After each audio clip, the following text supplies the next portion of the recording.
Mheshimiwa Naomi Mwaipopo, swali la nyongeza. Asante Mheshimiwa Mwenyekiti. Kwanza nishukuru kwa majibu mazuri ya serikali, lakini pia nimpongeze naibu waziri pamoja na waziri kwa kazi kubwa ambayo wameifanya kwa muda mfupi walipopewa dhamana ya kusimamia wizara hii. Lakini kipekee kabisa nimpongeze kamishna wa ardhi mkoa wa Kigoma, ndugu Gwakisa Tumaini, kwa namna ambavyo anapambana kutatua migogoro kwenye mkoa wetu, lakini haswa kwenye halmashauri ya Kigoma Ujiji. Mheshimiwa Mwenyekiti, pamoja na jitihada ambazo serikali imeendelea kuzifanya, hasa wizara hii ya ardhi, wamefanya kliniki kwenye wilaya za Kigoma, lakini bado kuna changamoto. Changamoto hii Mheshimiwa Mwenyekiti inawagusa wanawake wajane na wazee. Mheshimiwa Mwenyekiti, ni ukweli usiopingika kwamba naomba uulize swali. Kwa sababu waathirika wakubwa wa migogoro ya ardhi ni wanawake wajane na wazee. Je, serikali ina mpango gani wa kuhakikisha kuna sheria mahususi itakayowalinda na kuwatetea wanawake hao kwenye migogoro hiyo? Lakini pia kutokana na migogoro baadhi ya ardhi inasababishwa na watumishi ambao sio waadilifu kwenye wizara hii ya ardhi.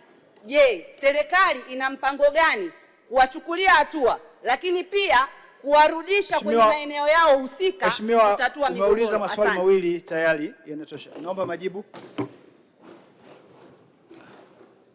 Mheshimiwa Mwenyekiti, kwa niaba ya Waziri wa Ardhi, Nyumba na Maendeleo ya Makazi, naomba nijibu maswali mawili ya Mheshimiwa Naomi Duncan Mwaipopo kama ifuatavyo.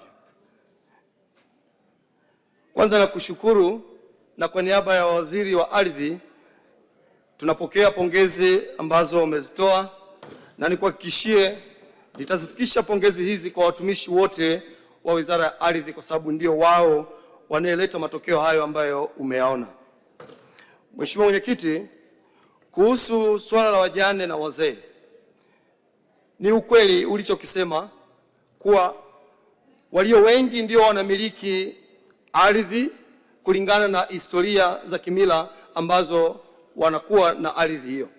Ndiyo maana waziri wetu wa ardhi alitoa maelekezo, tukaanzisha kliniki maalum ambayo tuliita Samia Ardhi Kliniki kwa ajili ya wanawake pamoja na makundi hayo maalumu ya wazee.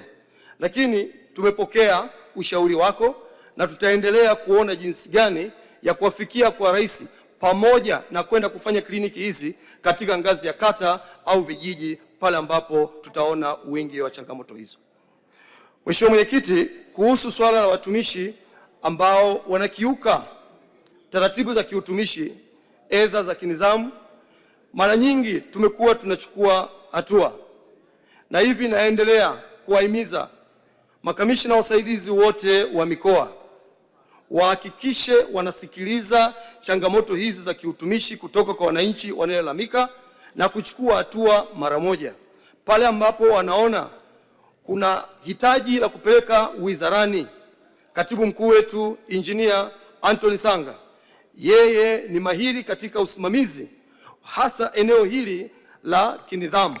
Ninaamini hakuna mtumishi ambaye tutamhamisha tu eti kwa sababu amechafua eneo moja. Hapana, utaratibu wa kinidhamu utafuatwa na atapata adhabu kulingana na kosa ambalo amelifanya ikithibitika. Mheshimiwa Mwenyekiti, naomba kuwasilisha. Asante sana, nimekuona. Mheshimiwa Neema Mgaya.